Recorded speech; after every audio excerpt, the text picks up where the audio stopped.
All right, high school, this is day 2, so I want to show you this is where I am at now with my drawing that I did for you guys.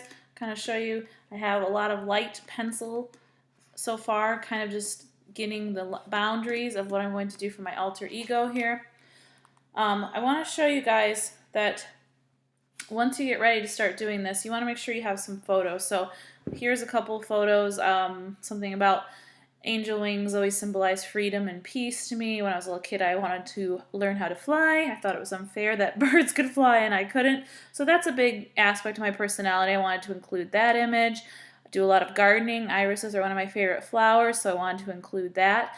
And like I said, if you remember, I made a list about, being imaginative, being energetic, all those things, and how to illustrate those. So you really need to think hard about what it is you like to do.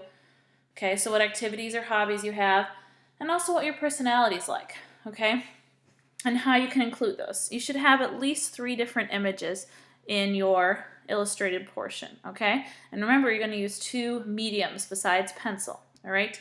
So you can see a few things that have changed here. I add the glasses. I started to use my blending tool to blend out some of the areas in the face, okay?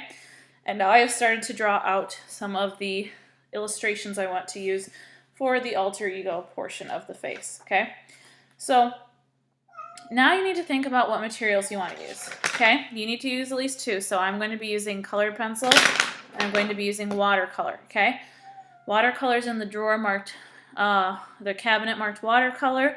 As you can see, when you get watercolor, the palettes are in there. You only need a small little, like less than, I don't know, about a Tic Tac size amount. A little goes a really long way, okay? And you don't need to wash them out at the end of the day. You can let them set out on the cabinet countertop and then re-wet them the next day, and then they're ready to be used. So you can use watercolor, colored pencil, marker. There is several options. So just kind of think about what you think would be really interesting with your image, okay?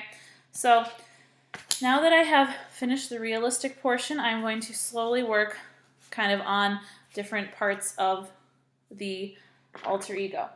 So because I said I was going to use colored pencil, and I want you guys to see that you can kind of use this in combination with watercolor. All right, so I'm working on this iris here. You can see I have my photo I'm kind of following. Make sure that you put some sort of a scratch piece of paper over where your hand is, where you're going to smear the realistic side of your face, and that would be very sad. So make sure you put something down to protect it, okay? So obviously if you're going to use colored pencil, you can see that I am using it the same way I'd use a pencil to get value. I blend by using the side of the lead, I sharpen by using the tip of the lead, and I add value by pressing harder, okay? So same techniques applied. I just want to show you guys a few of them. My favorites for this project are probably colored pencil, watercolor, or marker, okay? That's what I would suggest you use, is one of those 3 or 2 of those 3, because they are just not going to smear and mess up with your nice pencil drawing that you've already spent all this time on. All right, you could also use acrylic paint too, because that will dry and that will help too. But I've had people use pastel in the past, and it tends to want to smear onto your pencil side, and so that's just kind of difficult. All right, so what I'm doing here is just creating the boundaries of where the iris part is, okay, just with my colored pencils now. All right, and you don't have to have everything be super, super realistic. This is, after all, sort of a very fantasy type of a subject, because I have this realistic face, but then I have all this unrealistic stuff happening next to it. So I'm going to take and just block in colors at this point with watercolor after I kind of outlined where I'm working. All right? And I'm just going to sort of try and get some of the basic colors that I see on the iris with my watercolor.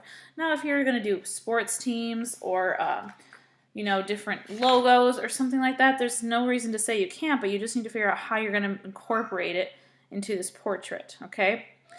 So that was kind of always the challenge, but it should make it a little more interesting that way so that everyone's turns out differently. Okay, so, and you can see the watercolor goes right over top very nicely of that colored pencil. So you can always adjust and change things in the second layer.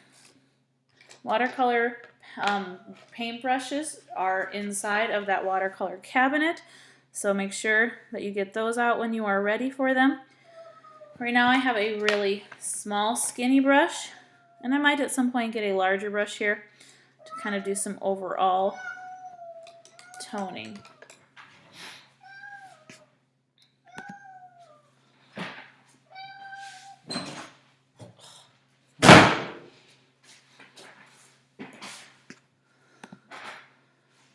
Okay, so as you can see, what's really fun about this is now I'm starting to get this really rich built up color that really adds life to my drawing itself, all right? And at this point, you're all gonna have very different types of paintings coming out. And that's what makes it very interesting and fun. And there are tons of examples on the PowerPoint, so I suggest you look at those again if you're needing a little bit of inspiration on how to go about this. There's not a right way or a wrong way. You just want to make sure you're combining several images together and considering how those images could symbolize your personality.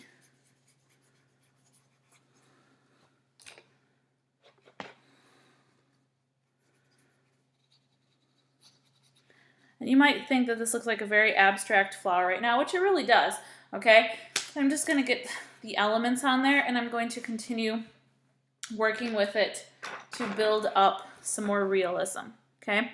I also have this long stalk that's attached to the iris shape coming up and out. And again, I'm going back with my colored pencils. Colored pencils are always fine if you do them first. Obviously, you don't want to put the colored pencil on the paper that's already soaked because it's just going to rip holes in your paper. I also created this interesting graphic on the face, so I'm going to kind of work on that a little bit. And then, I don't know if you can see this very much, but I have this wing that I was showing you that's kind of out to the side and wrapping around to the front. Okay, so just kind of a fun way to incorporate that. So I'm going to keep working on this and add in all the elements, okay? Because now I'm pretty much done with my pencil. I just want to make sure I protect it and I can keep working on the other sides, okay?